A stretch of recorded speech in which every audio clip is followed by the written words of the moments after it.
వినుకొండ అభివృద్ధి చేయాలనే కాంక్షతో రాజకీయాల్లోకి రావడం జరిగిందని ప్రభుత్వ చీఫ్ విప్ జీవి ఆంజనేయులు అన్నారు. శనివారం వినుకొండలో జరిగిన వ్యక్తిత్వ వికాస కార్యక్రమంలో పాల్గొని ప్రజలను ఉద్దేశించి మాట్లాడారు. ప్రతివారు లక్ష్యంతో ముందుకు వెళితే విజయాలు దరిచేరుతాయని ఎమ్మెల్యే ఆంజనేయులు అన్నారు.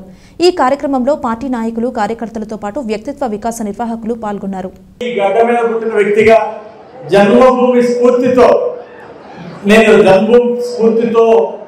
రాజకీయాల్లోకి వచ్చాను.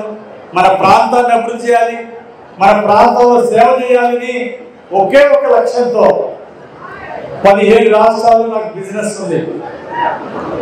5,000 మంది కంపెనీలో ఎంప్లాయీస్ ఉన్నారు.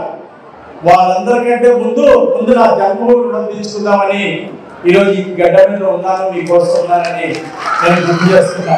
మీ యొక్క వ్యక్తిత్వ వికాసం కోసం, మీలో గొప్ప నాయకులను తయారు చేయడం కోసం ఇక్కడికి రావడం జరిగింది. నాకు 10th క్లాస్లో ఫస్ట్ క్లాస్ వచ్చింది, మోర్ దాన్ 80% వచ్చింది. నాకంటే ఖచ్చితంగా ఎక్కువ పర్సెంటేజ్ వచ్చిన వాళ్ళు చాలా మంది ఉంటారు. అవునా కాదా చెప్పండి.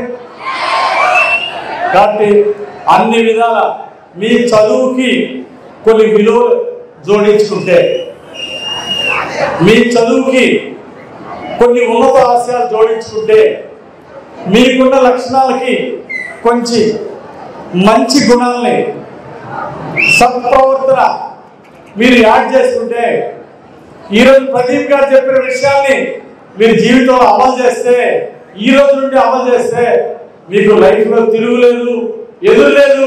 మీరు నంబర్ ఆఫ్ విజయాలు అంచెలంచెలుగా విజయాలు సాధించుకుంటూ ముందుకు వెళ్తారని మీకు నేను గుర్తు చేస్తున్నా.